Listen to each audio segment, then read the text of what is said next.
Assalamualaikum warahmatullahi wabarakatuh. Perkenalkan, nama saya Ulan Marinda dari 12 Keperawatan.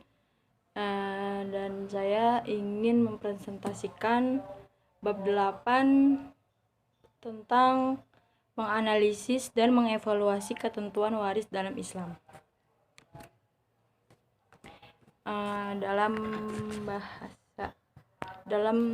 Warisan dalam bahasa Arab disebut al-miras, merupakan bentuk master inisiatif dari kata wari'aira irsan marajaan gitu, yang berarti perpindahan sesuatu dari seseorang kepada orang lain atau dari suatu kaum kepada kaum lain.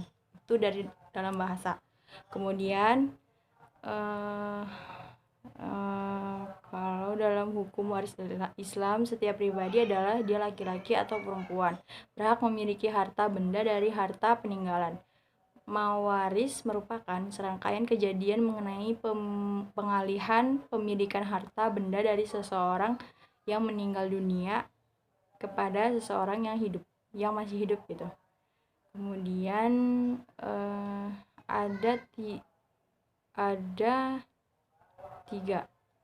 tiga terwujudnya kewarisan harus ada 3 unsur ini. Yang pertama orang mati, yang kedua yang pertama itu orang mati yang disebut pewaris atau yang mewariskan. Kedua, harta milik orang yang mati atau orang yang mati meninggalkan harta waris. Dan yang ketiga itu ada satu atau beberapa orang hidup sebagai keluarga dari orang yang mati, yang disebut sebagai ahli waris gitu. Kemudian adapun menurut istilah warisan adalah perpindahnya hak kepemilikan dari orang yang meninggal kepada ahli warisnya yang masih hidup, baik yang meninggalkan itu berupa harta uang, tanah, atau apa saja yang berupa hak milik legal secara syar'i. Kemudian ada juga definisi lainnya menyebutkan bahwa warisan adalah perpindahan kekayaan seseorang yang meninggal dunia kepada suatu atau beberapa orang akibat hukum dari kematian seseorang terhadap harta kekayaan gitu. Kemudian ilmu waris ini biasa disebut ilmu faridah, yaitu ilmu yang membicarakan segala sesuatu yang berhubungan dengan harta warisan, yang mencakup masalah-masalah yang berhak menerima warisan seperti itu. Oke, kemudian di sini ada dasar-dasar hukum waris. Nah, sumber hukum ilmu waris itu yang paling utama Al-Quran, kemudian As-Sunnah.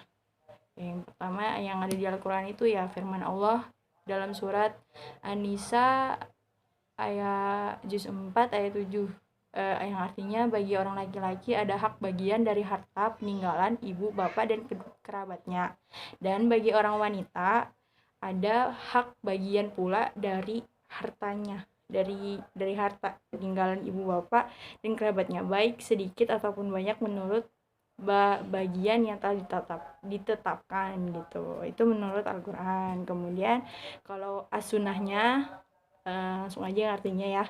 Dari Ibu Mas'ud katanya bersabda Rasulullah SAW, pelajarilah Al-Quran dan ajarkanlah ia kepada manusia, dan pelajarilah Al-Faridah dan ajarkanlah ia kepada manusia, maka sesungguhnya aku ini manusia yang akan mati dan ilmu pun akan diangkat, hampir saja nanti akan terjadi 2. Itu sunnahnya. Kemudian ada pun juga ketentuan mawaris dalam Islam. Ketentuannya itu yang pertama ada ahli waris, tentu saja.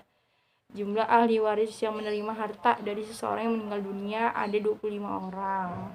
Nah, 15 orang dari ahli waris pihak laki-laki yang disebut ahli waris ashabah. Kemudian bagiannya berupa diambil oleh Zabil Furud. Kemudian kan itu 15 ya yang tadi, dan sekarang itu ada dan ditambah 10 orang dari ahli waris pihak perempuan gitu. Jadi yang bisa disebut ahli waris zawil, namanya zawil ya, urut yang bagaimana telah ditentukan ya. Terus habis itu ada pun juga syarat-syarat yang mendapatkan warisan, yang berhak ya dapat warisannya itu Yang pertama, tidak adanya salah satu penghalang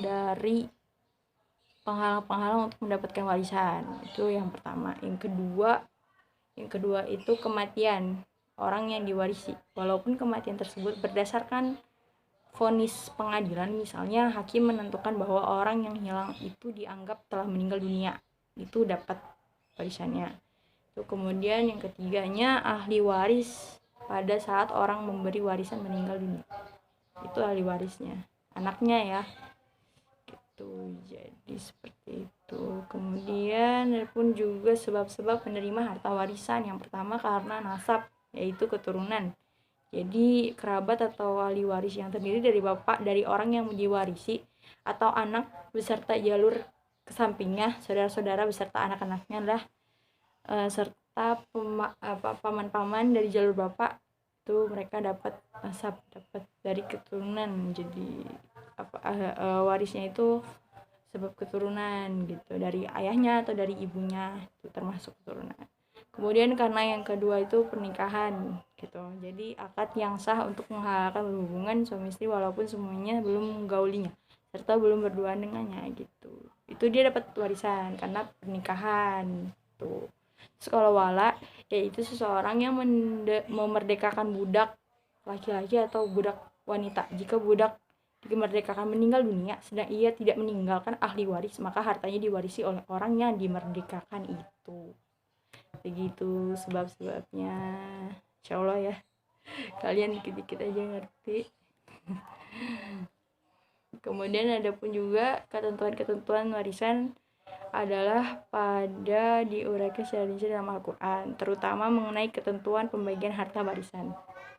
Farudul mukarabah. Nah, hal ini menunjukkan bahwa persoalan ilmu waris dan hukum mempelajarinya perlu mendapat perhatian yang serius dari kaum muslimin. Kemudian orang yang memperoleh harta warisan dari orang yang meninggal dunia karena 4 sebab tadi. Sebab nasab hakiki, nasab hukmi, sebab pernikahan, dan sebab hubungan agama. Itu juga bisa.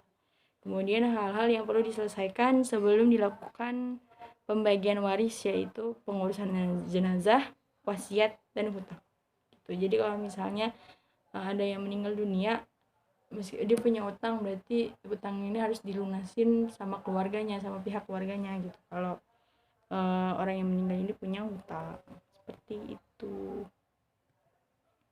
Oke. Sekian dari saya, kurang lebihnya mohon maaf.